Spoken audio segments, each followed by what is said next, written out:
I was gonna call you back, I swear. Just as soon as I felt up to it. It just hasn't happened yet. Welcome along to the Guy and Harley podcast. My name is Harley Neville. And that was Guy Pigden's favorite rapper, Yeah.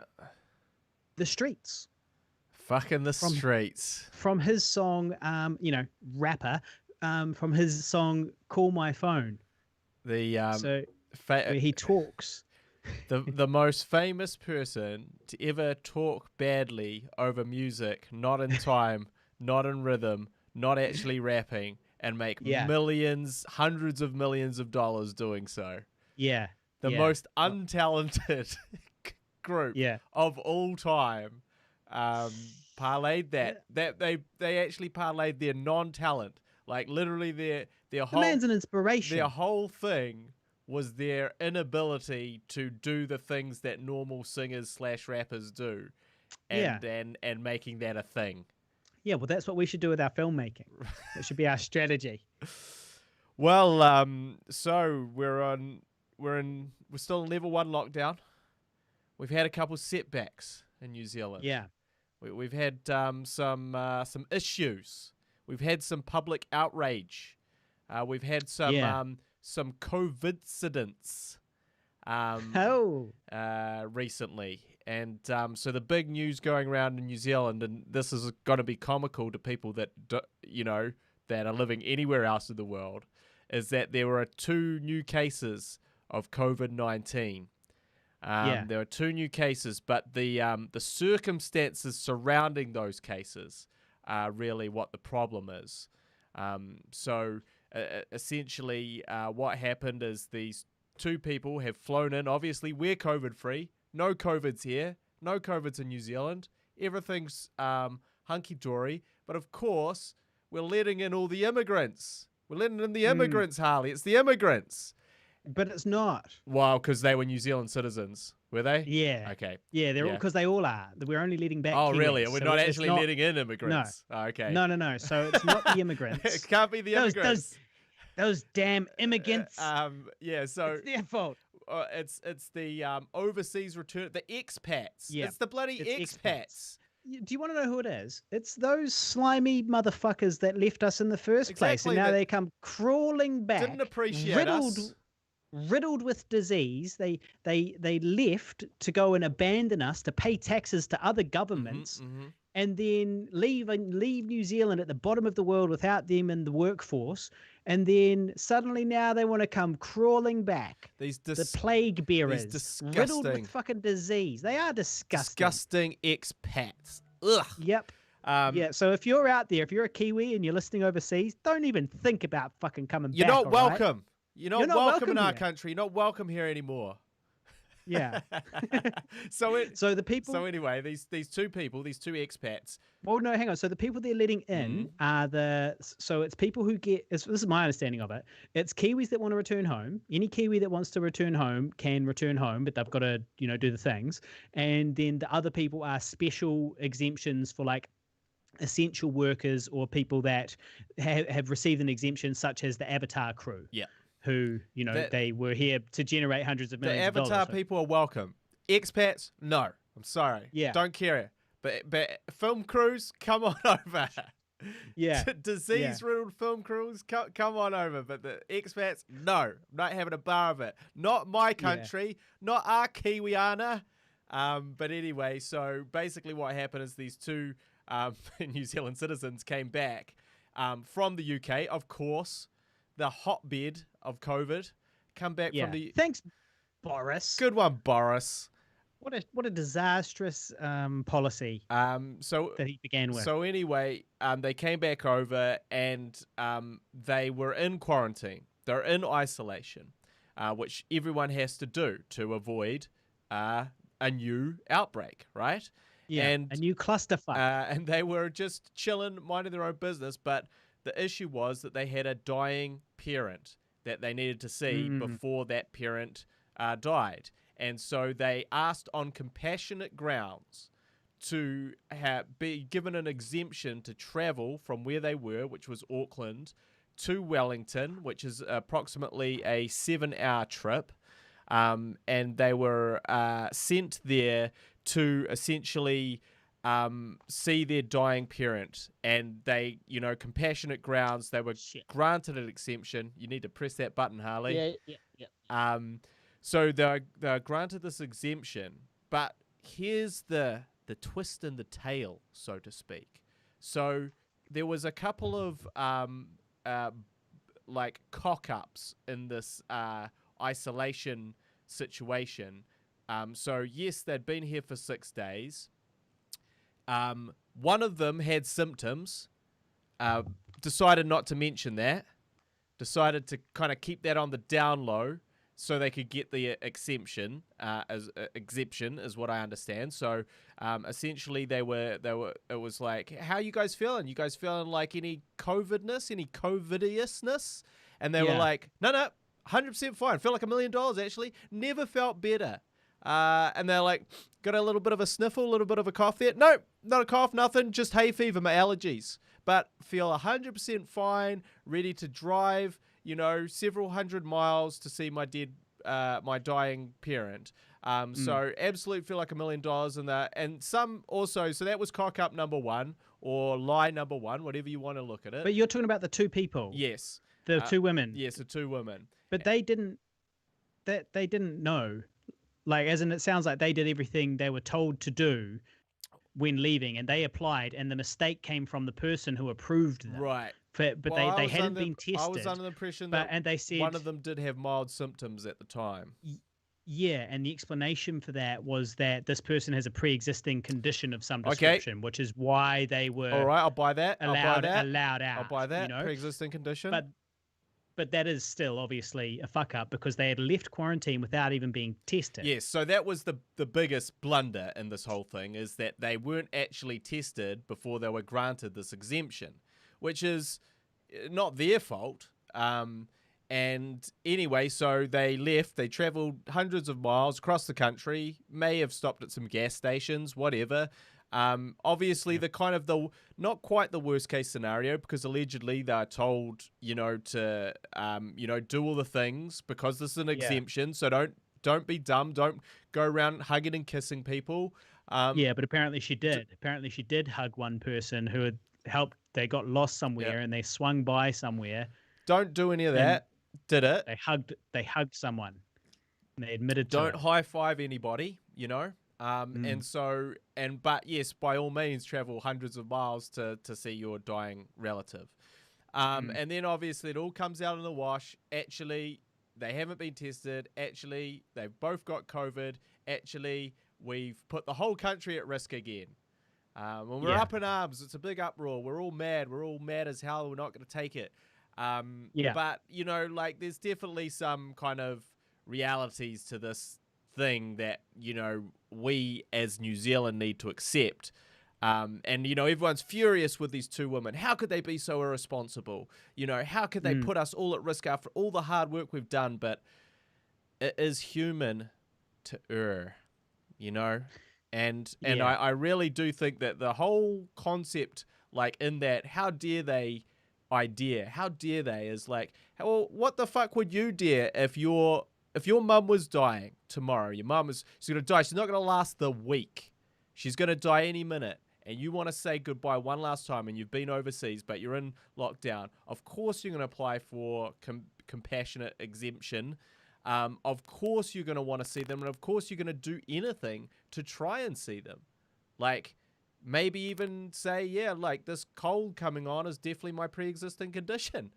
Whatever, it's just a very human thing to do, and it's something that most of us would do. If your mum was dying, do you really give a shit about? Well, especially because you assume you don't have it. And also that you assume that even if you did have it, on the slight off chance that you did have it, you're going to be super, super careful, and you're going to avoid any risks, because all you're doing is to do this one last thing, which is see, which is infect your dying mother with COVID. Kill your mother, kill her off, just full stop, because, she's on the way out anyway, so you're just going to speed up the process by giving her COVID. But, the reality is, any of us would probably feel that way, in that situation. So we kind of have to give them a fucking break, don't we? Yeah, well, the issue, I mean, I agree. I think the issue is that every single person who can get out of the 2-week quarantine will do their best to do so. Yeah. And if they can get out for it, if they've got an exemption, a reason to apply, they will. But the thing is that, and I've said this, the whole way through, is that it's a virus. It doesn't care about our superstitions or our feelings. It doesn't care if it's a funeral. It doesn't care if it's a wedding. So, last month people were all up in arms saying we need funerals to be bigger. We want big funerals. Why can't we have big people, funerals? 100 people.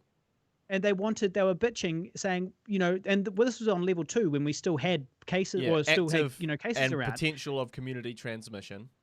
Yep. And they were like, no, we need bigger funerals. And it was like, do you see, guys, this is why you don't have the bigger you couldn't have the bigger funerals, because if one person does show up, which can happen, it can result in a lot more fucking funerals, so and look, it's these fucking people. So it's a governmental issue, though. It's the thing is, it should have been the government is too sympathetic, too empathetic, well, trying to basically, be. yes. The government, yes, our government what we're saying is too kind to is them. the government is catching feelings. And Yeah. that is a big mistake for any government to do. You must, as Harley knows, in his socialist agenda, you must rule with an iron fist to avoid any problems. Like this. You must rule with an iron fist. That's the way it is. Yeah, the thing is, in this case, though, you should rule with an iron fist. And the idea of getting the military in is a great idea, because they get the military to do the quarantine. Great, cool. So a person flies in, they land, maybe they land on a military airfield, or maybe they land, and there's a truck there that picks them up and takes them away to a 2-week full-on quarantine. It's like, look, you want to come to New Zealand? You're not in New Zealand and there's a virus. We need you to do a 2-week quarantine. If you want to come, you can come, but you've got to do the 2-week quarantine. We don't care about your feelings or any excuses. It's the virus doesn't care, so we can't afford to care, basically. Yeah. We're throwing you a lifeline by letting you back into this glorious COVID-free country. You can't be abusing those privileges just because you want to see your dying parent that raised you for 45 years and is nothing but smothered you with warmth and kindness and taught you how to love.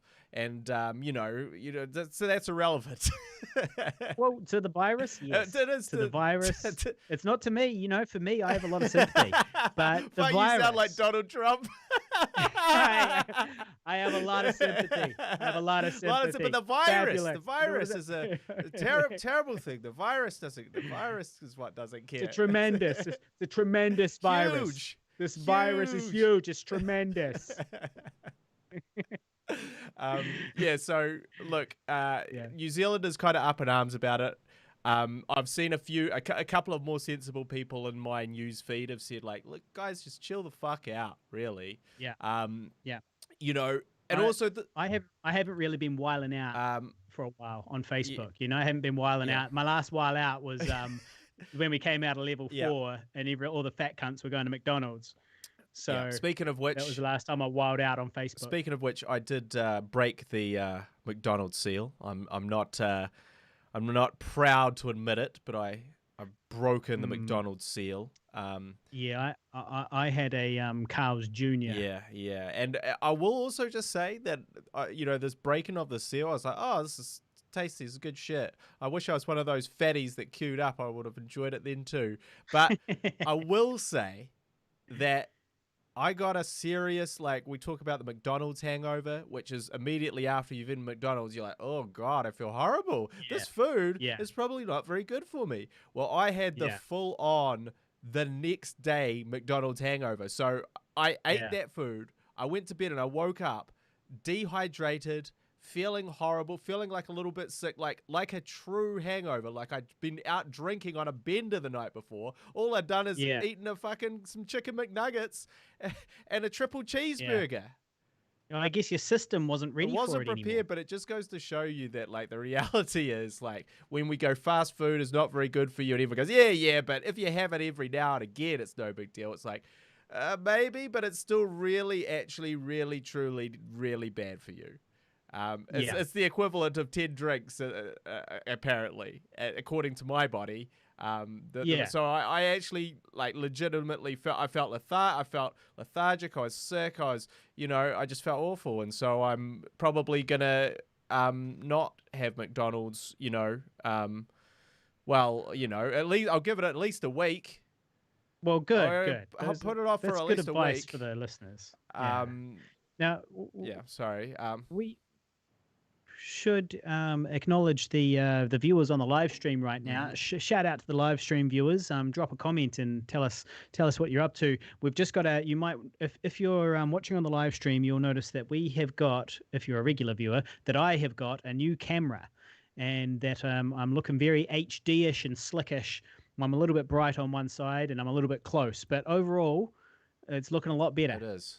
That's very true. And I'm trialing the blue infinity wall today in the studio. Yeah.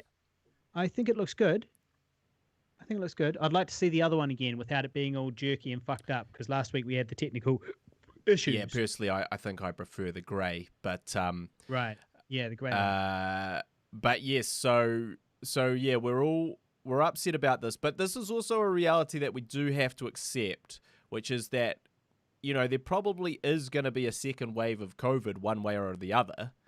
And also like the idea that I don't want to do the lockdown again. I can't handle, I need a puppy next time. I can't do this alone. I can't do this alone twice. Just can't do it. I can't do it. Well, it got to me at the end. Yeah. Actually, the hard bit wasn't the lockdown. The hard bit was coming out of lockdown and still having nowhere to go. You get the hard that bit was the problem. Was that you couldn't wait to get back in touch with all your friends, and then the end of lockdown, and you realize you had no friends, and weren't, and it was just exactly the same as if you hadn't come out of lockdown. Yeah, the only difference being that I normally, if there was no lockdown, I'd have work to go to. So now I've got no work. Yeah. No friends. I've neglected all my relationships by just working every day all the time.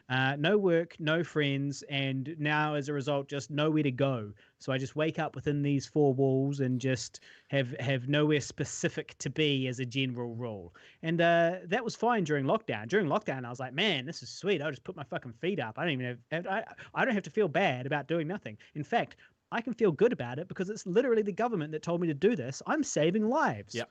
I'm saving lives here. I am doing what's right, and it's my sacrifice that I'm making for the greater good. But then we get down to like level 2 and level 1, and I was like, I've got fucking nowhere to go. I've got nothing to fucking do. I got nothing going on now. This COVID, this tempest in a teapot has literally taken everything in my life. Everything from me. And do you know, there was a cat that used to visit me all the time. And she was the best cat in the world. She was so lovely. She would jump in my window, and I never fed her, not once, but she'd jump in my window and she'd come have a cuddle, or she'd have a nap on my bed or whatever, and she'd visit me like almost every day. And she really got me through like my back injury and like sort of being sick and other things like that, and really got me through a lot of stuff.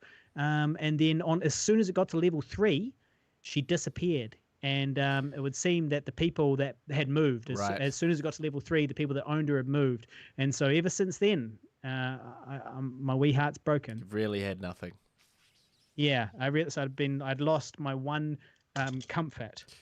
Yes, well, speaking of COVID, so we've had this incident. I had a COVID incident today.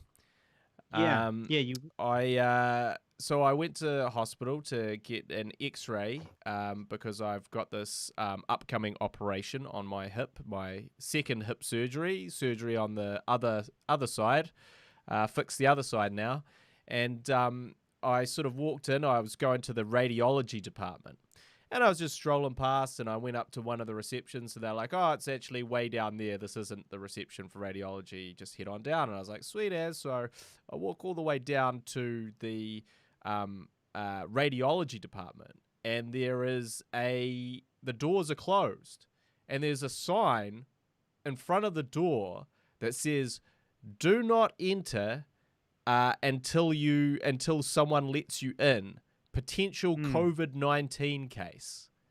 And I was like, interesting. Goody. Interesting. So I stood at this door for about 5 minutes. No one came. No one came to the door. There was no buzzer at the door. There was no one there was no someone's attention to get, to sort of, and I was like, fuck, I'm late for this x-ray. COVID be damned. So, like, you licked the door handle. Like those two people that just barged right out of there, flaunted the rules and regulations. I tried the door handle, and to my surprise, it opened. So what? And I was like, and I popped my head through the door, and I was like, hello? And the receptionist looked up and smiled, and she's like, have you got an appointment?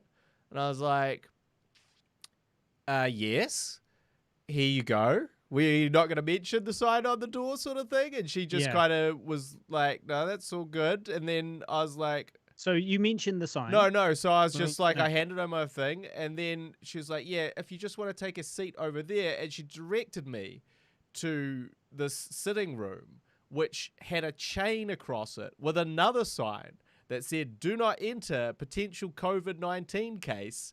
And I was like, you just hop over that chain with the COVID-19 sign?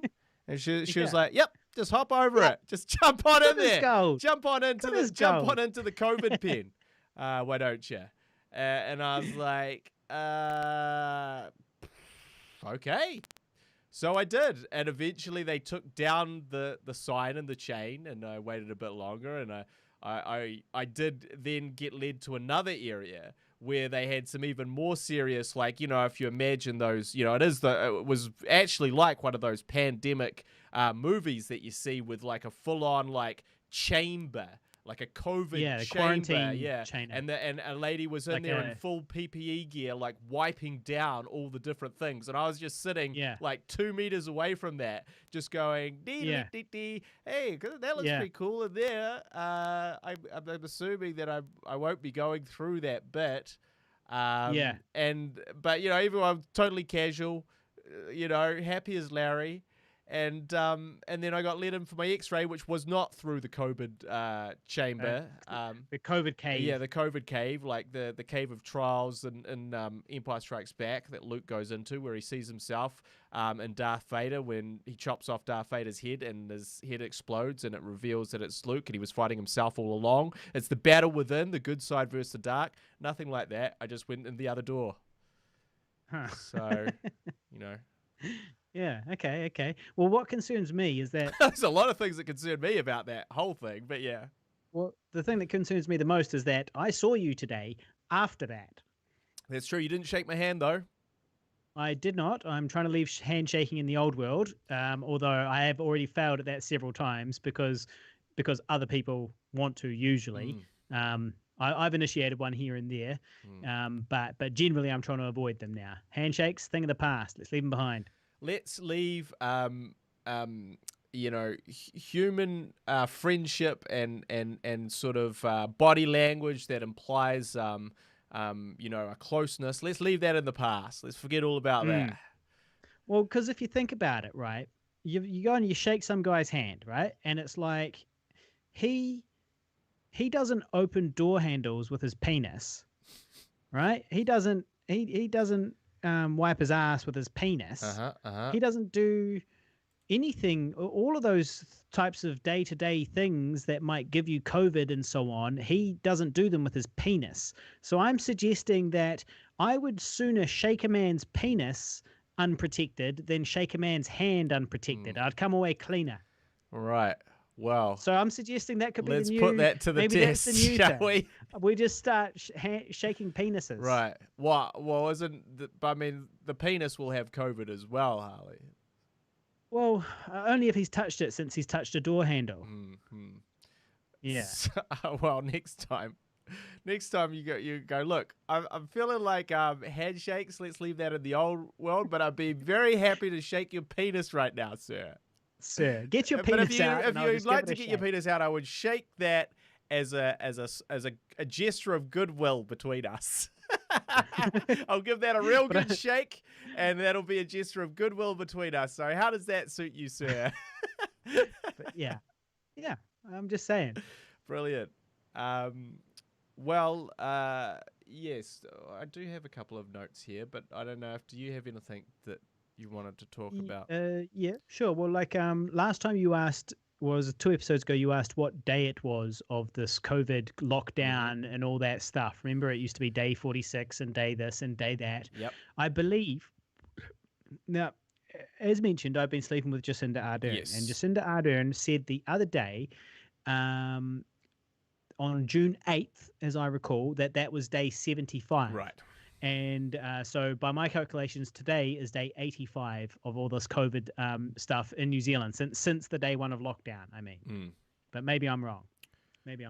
Day what? 85. But 85. We're on day 85. Does that, unless I did a typo there? No, that maybe No, I think that's right. I'm sure she said it was day 75 10 days ago. So yeah. Now I mentioned last week as well that I was putting in an audition for Shortland Street, and I did that. Now that has been sent away. So will Shortland Street become Shortbald Street? Tune in next time to find out. Although we probably won't find out next time. Did you what was the role that you auditioned for? Can you talk about that? Well, I can't talk too much about it, but safe to say he was a down and out loser. Druggie. He was a down and out drug addict. Let's just say that you're going to be playing against type as a put upon loser. Yeah. Yeah. Yeah. So a working class sort of schlubby. Well, they didn't specify schlubby, but if they cast me, I guess that's what they're going for. The schlubby dad look. But yeah, so that's good. That's exciting. We'll see if that comes together. What was your note? Well, I did just want to talk. I did want to actually reopen a very popular section of ours, called. Oh dear. Troll hole. So yeah, the troll hole is to be honest, why has the troll hole stopped? Because people have stopped reviewing our work. No, I'll tell you why the troll hole has stopped. It's because we ran out of haters. They all began loving us. Well, I'd love to say that was true, but I have some trolls to maybe say otherwise here. Okay. So now, have you heard of Letterboxd, Harley? Yes. In fact, I believe I told you that someone told me that Tyler Keith, actually, Tyler, the website creator, he told me that Zombie Holocaust was on Letterboxd. Yep, it's on Letterboxd, all right. And it's a website. And what does it do? It's a website.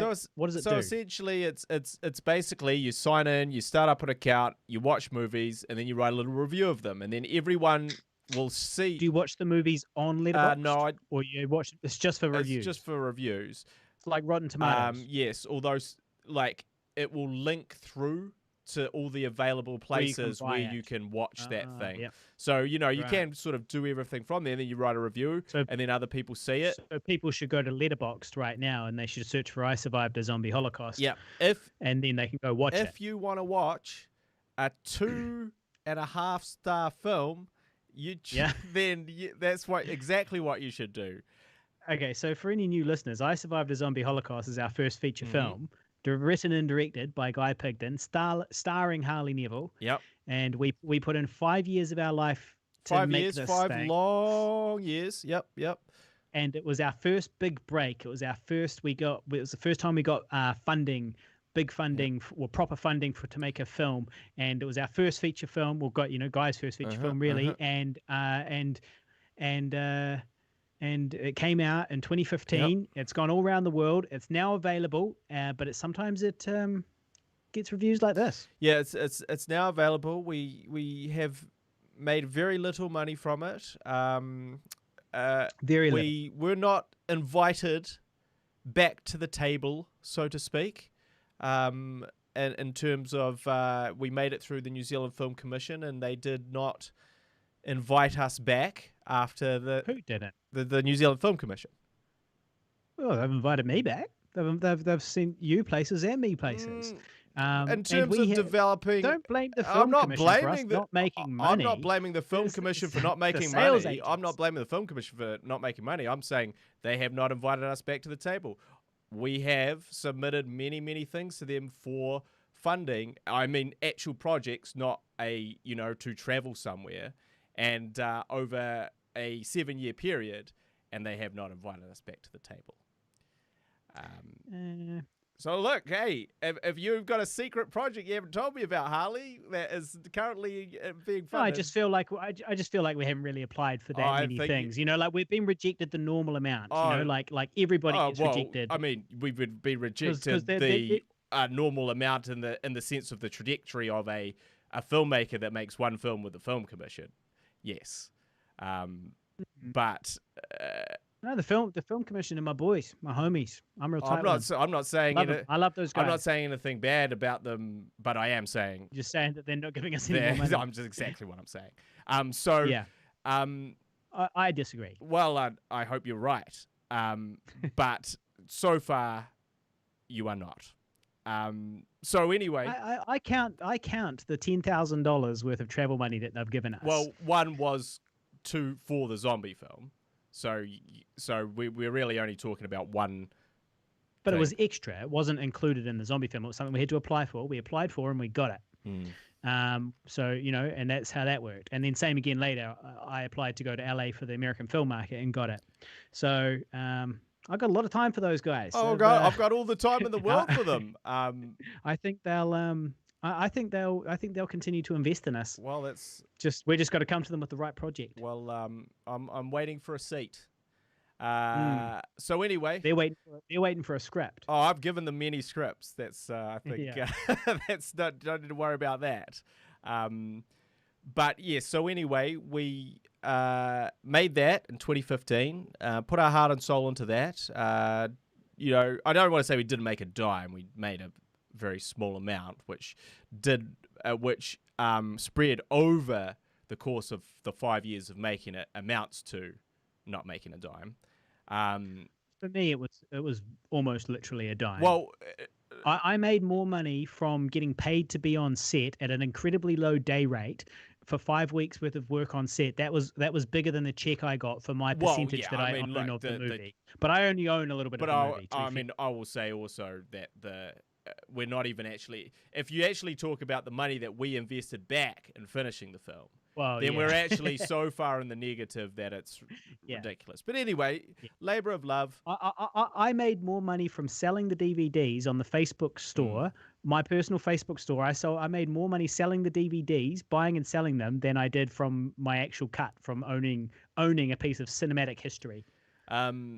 So what we're saying is we really cared about this film, and we still do. I still do. Don't get into filmmaking. Don't get into filmmaking if you want to make money. Well, no, don't surround yourself. Don't sign the wrong deal. Yeah, don't sign the wrong deal. Try and surround yourself with people that have been on the journey before, and can maybe steer you clear of some of those deals. So anyway, but to my joy, I find that 2.6 out of 5 stars on Letterboxd, so actually just slightly above 50% rating. But I did want to read some of the reviews, especially this one. This one from Panda. This film is a pure shit sandwich. Avoid at all costs. So that was cool. So obviously I had to sort of track down this guy, obviously, to find out, where I could potentially punch him in the face. So anyway, this pure. So anyway, I will say that someone called Movie Viewer has leapt to our aid. Now, this person may be you, for all I know. But you don't know what Letterboxd is, really, so...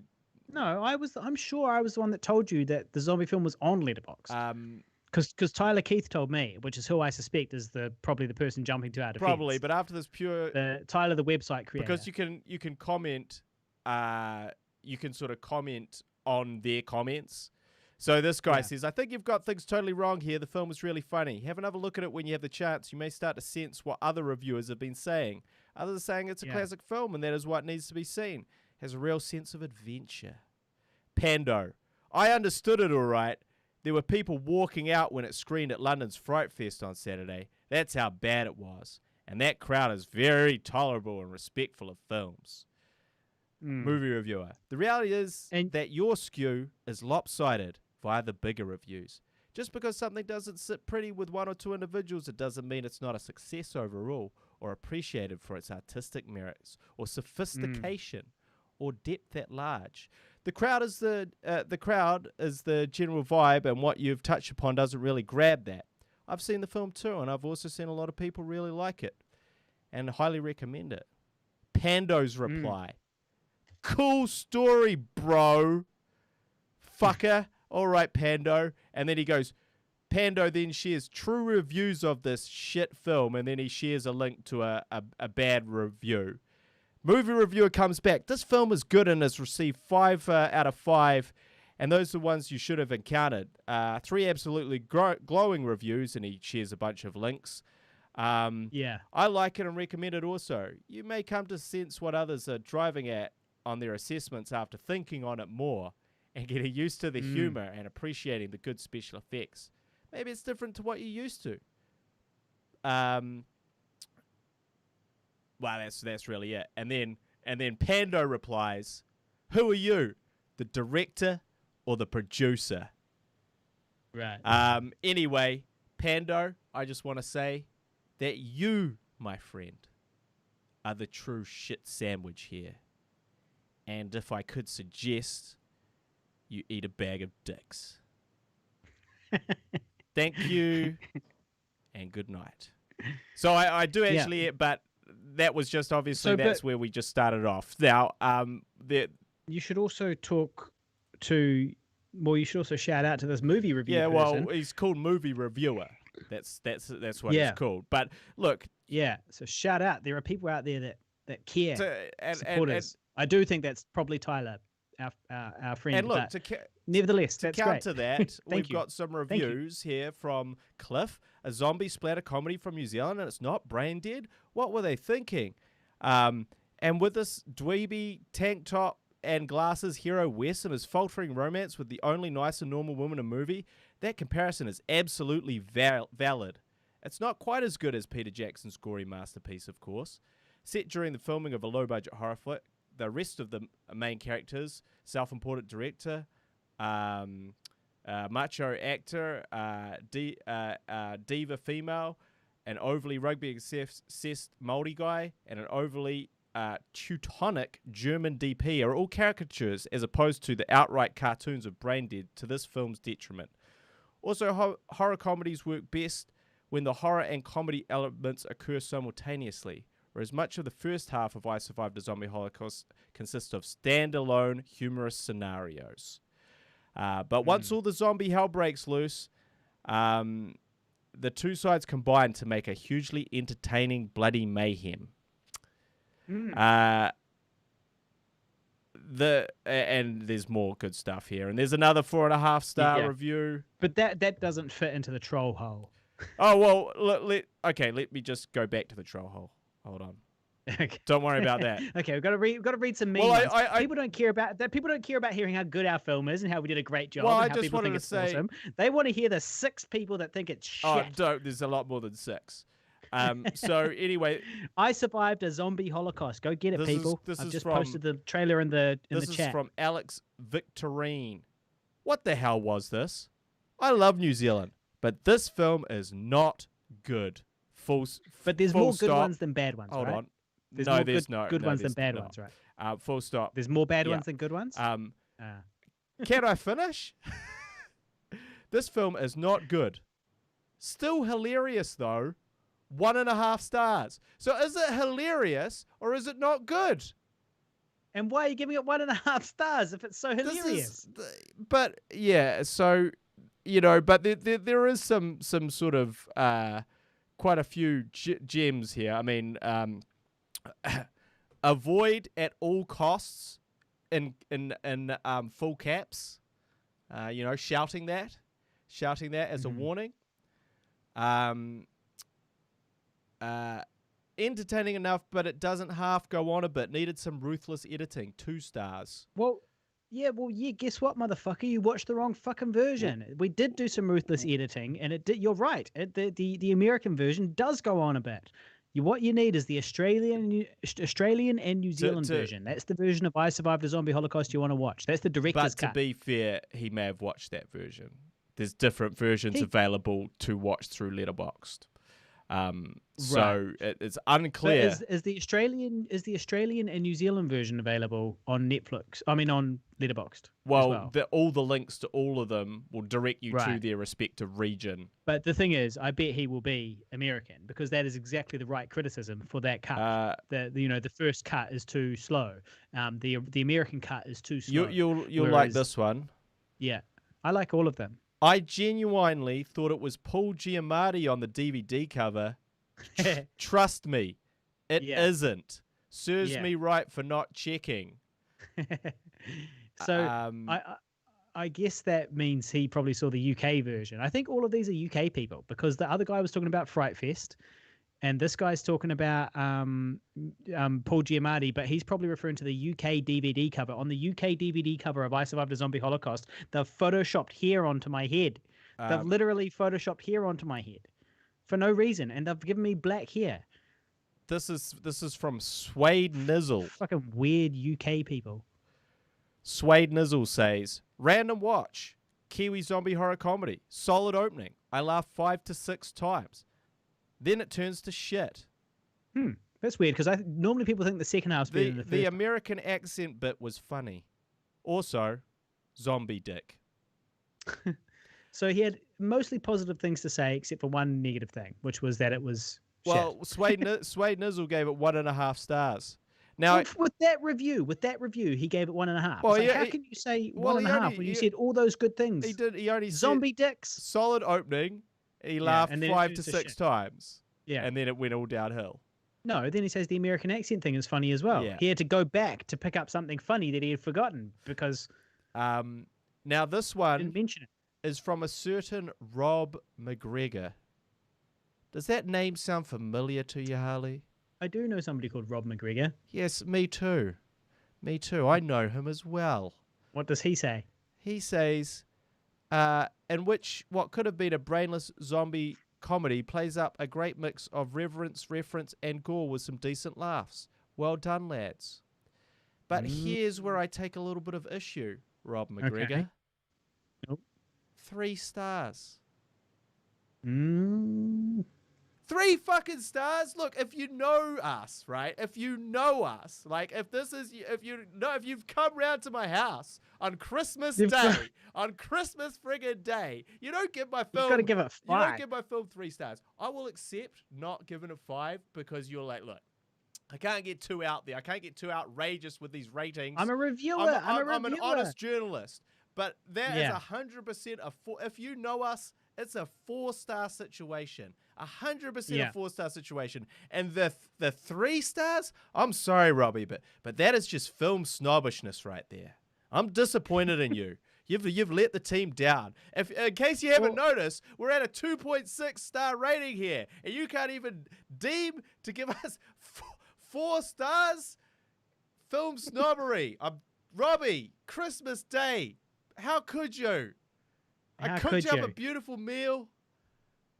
My girlfriend did. I made a mockery of the potatoes. They all got mashed up. They were meant to be roast potatoes. They turned into mashed potatoes because I over-oiled them. It was actually not. My contribution was terrible. But Robbie, you came to my house. It's not the point, I may Robbie. come to you one day and ask you for a favor. Like, give my film a fucking 4-star review. Anyway, it was... Robbie, you let the team down on that one, brother. He did. But shout out to Robbie anyway. Shout out, Robbie. Yeah. It's still nice. What he said is and nice. also, look, I mean, he does help us out all the time with our with everything. Yeah, with everything we do. So we can't. I mean, I can't. Not just everything. He has been helping us with films we've made recently, but he's also in the deep history of Pigville. He was one of the people that helped us with the project and other stuff like way back when. And that is a nice little segue, actually. Well, that's why I'm not defriending him right now. Over this, yeah. Well, it's a nice little segue, actually, because I remembered a funny fight that you and I had. And this has happened because I've been thinking about the project a bit lately. Our web series, we did a web series 10 years ago called The Project. And it's funny, it's on YouTube. It's on our YouTube channel, which is Pigville. Go search for Pigville. That's Guy Pigden, Harley Neville, Pigden, Neville, Pigville. See what we did? Pigville Productions, and you can see The Project. It's a web series we did, and it's on our channel, and it's funny as fuck. And we've been talking for a little while about the potential of maybe shooting a second season of it sometime soon, or sometime shooting a second season of it. And so I've sort of been looking over it, and I read like the sort of the rough scripts for the potential of season 2 and all that type of thing. And I remembered something funny, which was that in The Project there's an erection scene. Now this erection scene is we reuse it, and I Survived a Zombie Holocaust, basically. You just do the same joke again, nothing new. We did the exact same gag, slightly worse, except for slightly less funny. Yeah, exactly.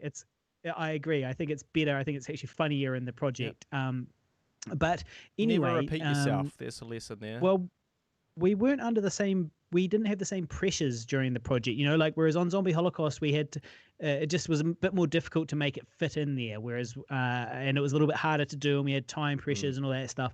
Whereas with the project, it was us, with no money, so it was okay. We could take time to get it just funny enough and just right. But anyway, we in that scene, right? So there's a scene in the project where our characters are shooting a movie. Shooting a TV show, and it's our big break, and we've been given this big opportunity by a director from Auckland, and we've flown up to Auckland, and we've started shooting this pilot TV show. And my character is one of the actors in this TV show, and there's a kissing scene, and he has to kiss a woman, and he starts in his undies, and he starts kissing her, and he gets an erection, or I get an erection. And then it pauses the whole production. Everybody has to wait for my erection to die down, which takes like 45 minutes. They end up going to lunch early because my erection it won't disappear, and it's all very embarrassing for my character. And I remembered that we had a fight about that scene. I just remembered it the other day, and the fight was because we had a very limited budget. So you and I were just going halves in everything. And I remember we had a little fight, and I was a little bit angry because you went and bought the props for that scene, which meant that you had to buy the penis prop to be my erection. Because while I am a very virile man, I cannot get erections on cue and maintain them for 45 minutes, or sometimes ever. Or sometimes I can't get them at all. And so we had to have a prop in there, obviously, to create this erection illusion. And so I was angry because Guy went out and actually bought the smallest dildo he could find. That's what he did. But the thing is that there's not much demand for small dildos. So the one he came back with wasn't actually really that small. Yeah. It was just kind of regular size, really. Yeah. So the beer lovers, they love that scene, just regular size, and keep saying about how big this bulge is. But anyway, I didn't really care about any of that. I didn't really care about making it look like I had a bigger penis than I do. I cared about blowing money on a dildo when we could have used like anything, a small roll-on deodorant or half a carrot or anything like that. So yeah, it's just that reminded me of that. I'm committed to authenticity, mate, and for me, I was like, look, if that bulge is kind of misled, if that bulge doesn't really truly show a penis, if it just shows kind of like a Rexona can, people are going to be onto that. They're going to be onto it like this. They're going to know. Well, penis experts will know everywhere. Penis experts will question this. And, the whole thing about this is we're trying to be authentic. We're trying to tell a truth, a personal truth. And so it felt like a very necessary purchase. But I'm always, I'm always one I'm the first one to buy a slightly small dildo for the sake of a project. I'm always the first one to do that. I did wonder if you had bought it, with some future plans in mind, some personal use of some description. Well, to be honest, I don't even know where that ended up, that particular prop. That prop does not reside. It ended up somewhere. It does not reside in my props basket. And so I don't know what actually happened to that and who took it. Yeah, but yes, we did. You better check. You better have a look up there and just make sure it's not still up there. Well, I'll have a search for it later on. I'm just going to post right now for the rummage around. Live streamers. I've just posted on the chat for the live streamers. I've posted the first episode of the project if people would like to go back and see what we're talking about. So that's there for them. I will also just see. I see a little. I'm just looking through some of these bad reviews. One of them says it borrows heavily from the plot of Lars Von Trier's Epidemic, with the meta spin of it being a zombie outbreak movie that takes place on a zombie film production. No, it fucking doesn't. I never seen that fucking film. Lars Von Trier is pretentious. I'm an artiste.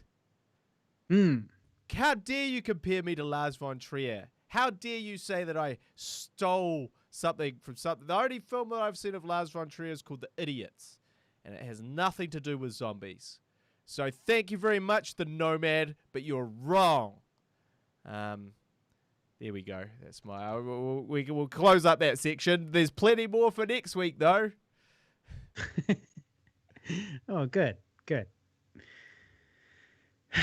Yes, show really sputtered into life last week with all of this those technical issues. Yep. But I'm actually very happy now with our new camera. People did have some negative things to say about the comparison between your camera and my camera, and now here we are. Several thousands of dollars later. Yeah. To right that wrong of me looking better than you. That wrong. I couldn't have it. That wrong needed to be righted. So we needed to spend it. thousands of dollars to fix that. Yeah, absolutely. Couldn't have it. I insisted that we take debt out under both of our names in order to update and upgrade our equipment so that I might look as good as you on camera. Yeah. Cool. What else has been going on?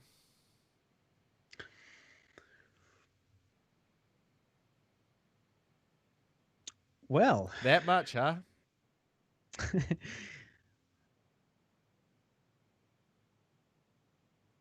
Yes, I am literally out of notes. I just double checked. The only thing it says is that I've been collecting art. This is literally the only note I have left. You ready? This is some gold stuff. This is good. This is good. This is magic. You'll love this right here. Yeah. Okay. It says, I've been collecting air points for ages now. Air points is what you get when you fly with Air New Zealand, and you collect the air points and you can fly for free with Air New Zealand. But of course, Air New Zealand, is worth nothing now. And they, who knows, they might not even honor the air points. Anyway, it says, I've been collecting air points for ages now. I've got about $150 worth squirreled away. I keep them next to my fart points because they're worthless now. That's not bad. Yeah, that's it. That's literally my last note. It's it's a good dad joke. That's not bad. Yes, I mean that's the problem is obviously air travel has been severely compromised by this whole epidemic outbreak pandemic. It's a pandemic thing, and also unfortunately, I used to work for Air New Zealand in the bags room. So I used to put all the bags, I used to throw them as hard as I possibly could. Yeah. Carelessly I just wanted to listen, like if they made a satisfying crash into the back of the containers, which would be loaded onto the plane, I knew I did my job right. I knew I'd achieve something for that day. If I could hear just a little crunch, a little smash, and also if I could, the more air I could get as I threw these bags in was really, because it made me feel like a strong young, big strong boy, big boy, thick boy. You really want to smell the perfumes and colognes and that so are leaking on that you've broken within the bags. Yep. That's kind of the goal of a baggage handler at the airport, is if you can get it smelling like perfume all through, just the whole airport, then great. You've really done your job. If you can throw a bag from the escalator, travelator thing that it comes down on, if you can throw that from there into the container without having to take any steps, minimal movement, if you can just chuck it and it just lands right in the corner, just slots right in there, a little bit of Tetris, you know that you're doing a good as job as possible. I was disappointed though to hear that they're not really giving any refunds to everybody that now can't fly anywhere.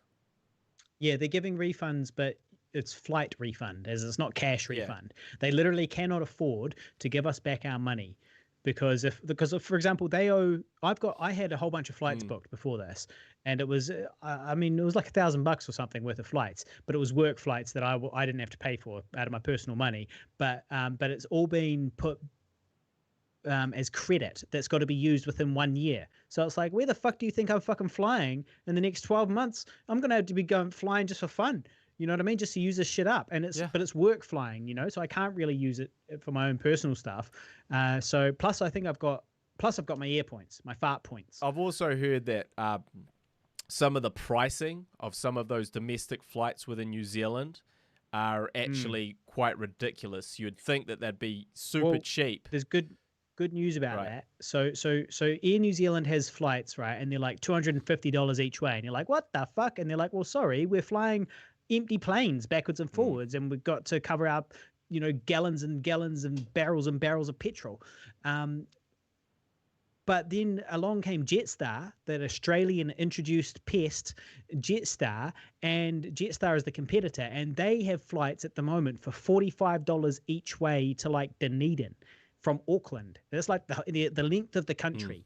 And so I was probably, even though I've got all this credit, I was like, well, I'm probably just going to get the $90 return flight, not the $250 worth of credit flight. Yeah. Well, or $500, I mean, because if it's like $250 or $220 each way or whatever, like it's like literally 4 times the price to use my free credit than it is to just pay $90 and go with Jetstar. Insane. In New Zealand, come on. Hey, I remember, now we have spoken on this show extensively about my ex-girlfriend who shall not be Angie. named. Yep. And we're talking about when did you last see her? Let's I saw her in November-ish last year when I went to the American film market. I went and visited her and her baby daddy at their home, and met her daughter and her baby daddy. And as you closed the door, it was almost as if you'd closed a chapter of your life. Yeah, which is what before the Uber driver said, "Don't do it." Whatever you do, don't do it. Well, we can turn this around, man. We can. But you're gonna go see your ex-girlfriend at her baby daddy's house, and her baby daddy's gonna be there. And I was like, yeah. And he was like, I wouldn't do that, bro. I can turn this car around. Right now, man. He's a Mexican. If you didn't deduce that. And then he also said, once he got it, once he understood why I was going there, he said, you're gonna shut the door. Yeah. And that's what I did. I went there. Now, and I shut the door. Much to my in saying that, I don't think that's what you were doing. That's not what. That is not at all. I was there to steal her. No, back. It wasn't.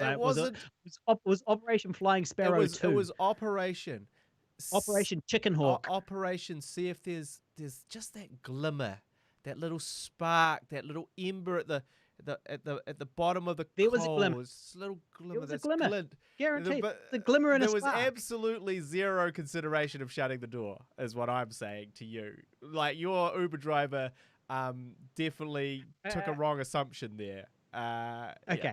Now I was shutting the door. Now You're leaving that door ajar. slightly ajar.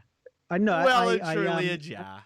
No, I shut the door, but then I went round the back and jimmied open the window. You shut Jumped the door, but you slipped the key underneath the door with a note that said, "Please call me. Please get back with me."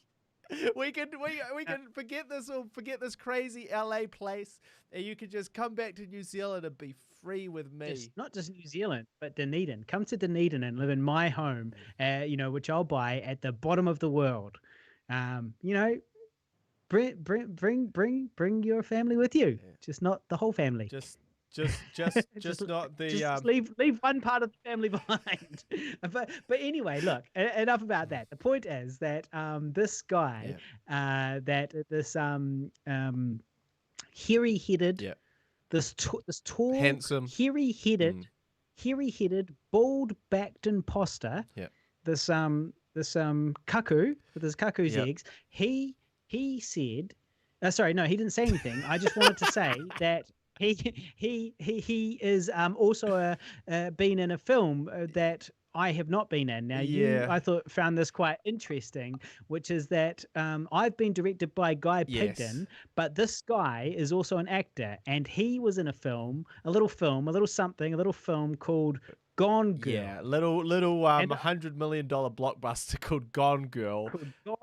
And I by a little he was in that little wee director that some sort of no-name director called David Fincher, who to some people is one of the greatest directors of his time and one of the most successful. A true auteur in the mold of a Stanley Kubrick, who has made some of the greatest films of the 20th and 21st centuries, such as Fight Club and Seven, whereas you were directed by the guy that did the gay Lord of the Rings parodies.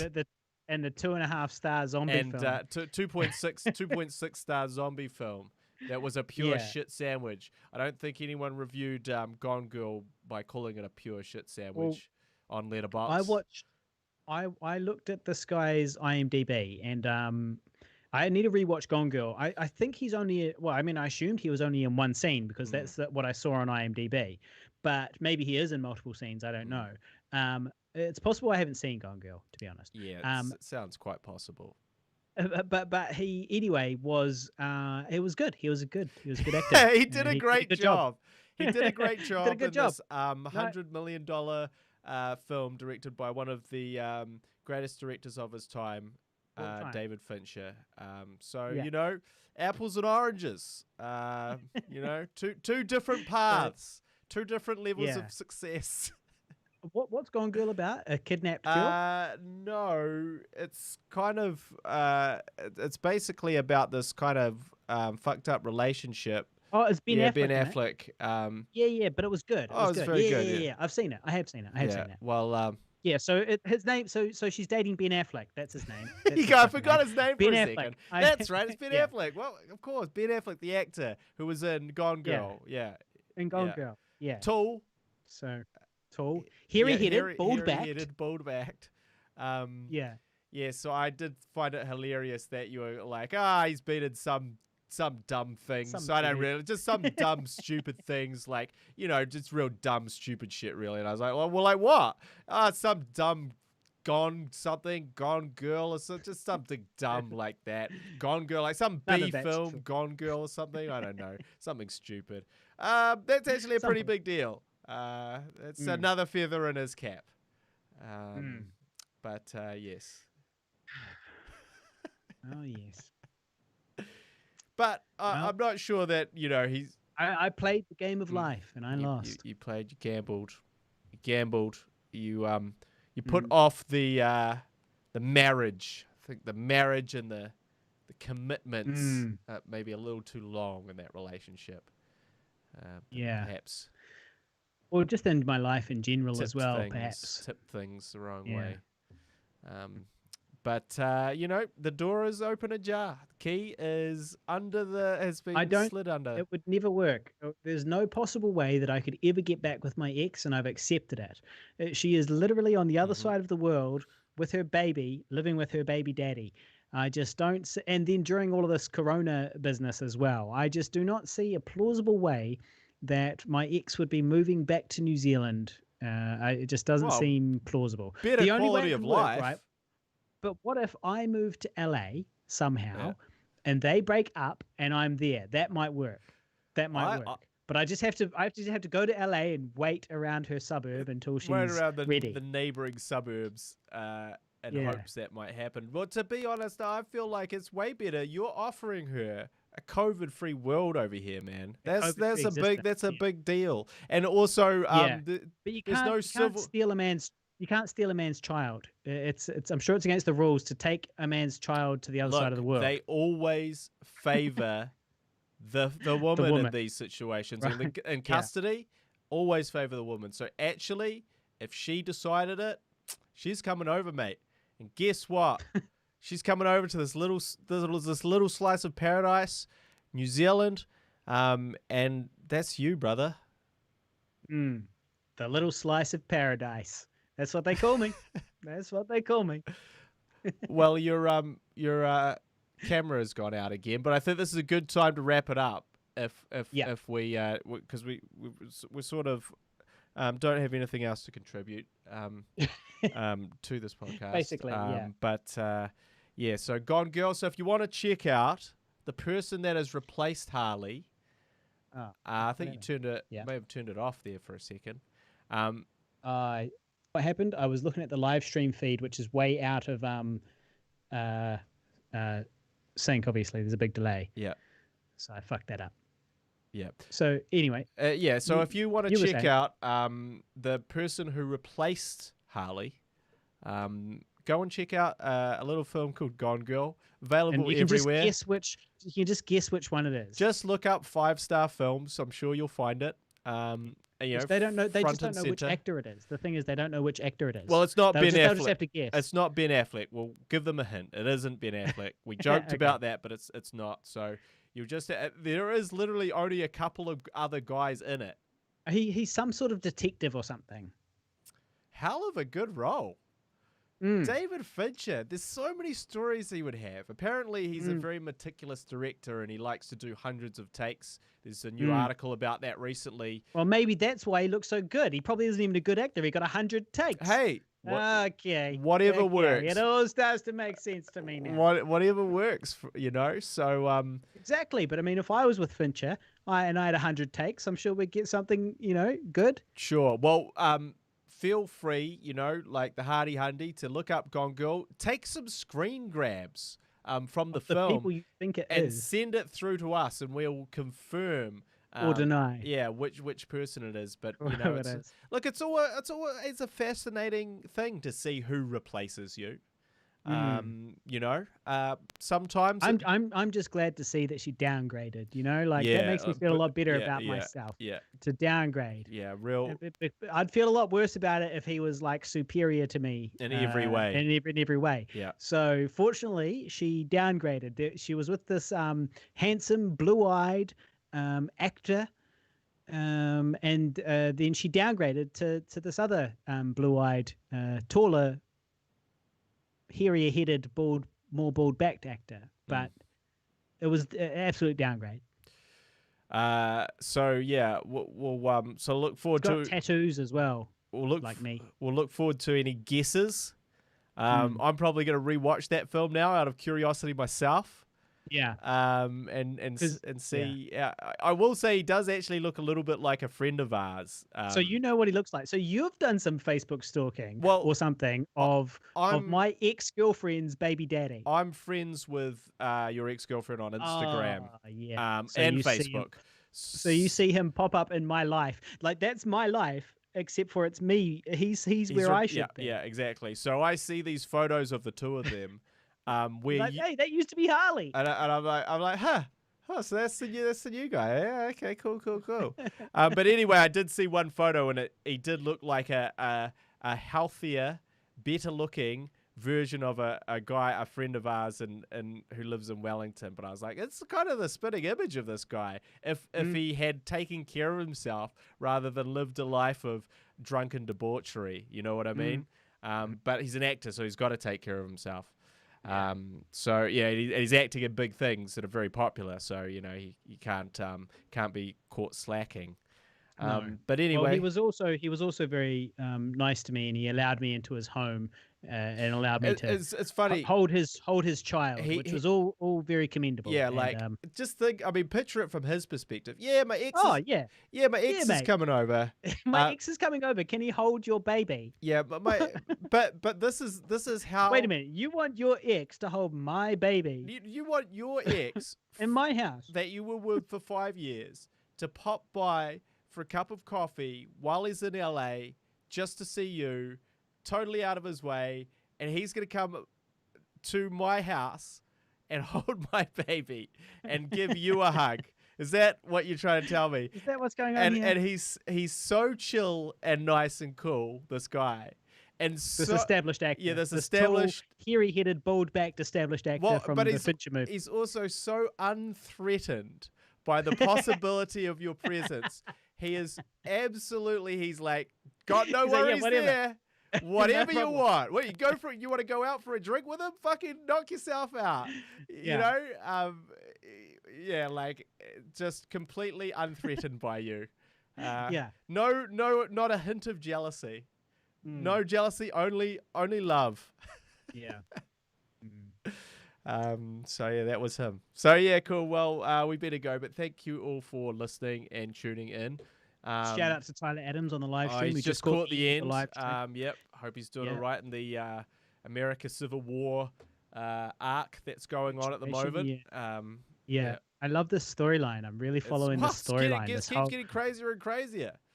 Well, because also you see that China and India had a border confrontation and killed 3 Indian troops, and Beijing says that they didn't lose anybody, but that could be a lie because that's not what India says.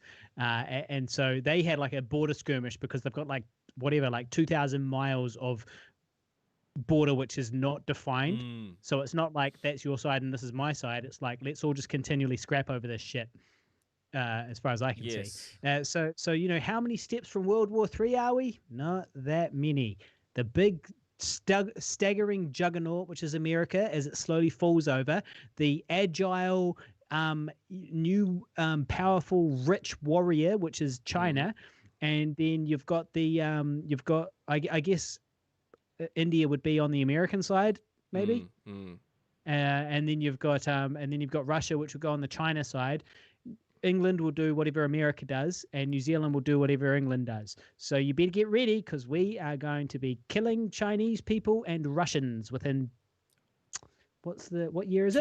2020. My prediction is that 10 years, 2030. The war. So it's going to be in the vicinity of 2030, but it could be sooner. But like sort of like 2028, 2027. You know, probably that's when the full-on war will start. Okay, well, my prediction is that actually we'll be harvesting crops for the Chinese because they've enslaved us at that time. Is my prediction. So we're not going to. I mean, we may go to war, but ultimately there is another crop harvesting. There is another possibility. Dairy farming. There is another possibility, which is that we will be killing Americans because China is our biggest trading partner. And if China's the new big thing, and if America's last week's news, why the fuck would we go with America? We'll go with China, right? And then is that socialist fight the spirit Americans again, Harley. Yeah, we'll kill the Americans. So we'll see. I'll kill whoever they tell me to, so it's all good. Well, we'll be... No, it's not true. I personally won't kill anybody. Yeah, we're way too old. We're too old. We'll be working on the farms. We'll be working on the farms.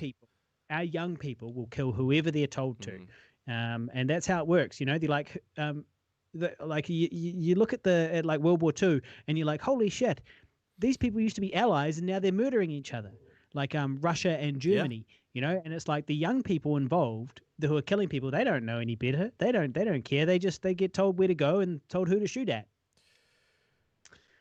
So we'll do whatever the government says in the end. Yeah. Well, yeah, that's a good place to wrap things up, I think. Another rant. Another that was not another even a rant, war yes, rant. let's wrap it up. Facebook.com/Guy and Harley. Go along and follow us. Find us on Patreon. That's the best place to support us. Patreon.com/Pigville. You can give us a small donation every month, and we'll spend it on things like all this fancy gear, which makes me look so HD-ish now. And the other place you can find us is YouTube. Go and search for the Guy and Harley podcast on YouTube. You can find us on Twitch. You can find us on Libsyn. You can find us on Spotify. You can find us on iTunes. But wherever you find us, please make sure you hit thumbs up and all that, because that makes a huge difference to us. And yeah, thank you very much for listening, and I'll see you next week. See you later.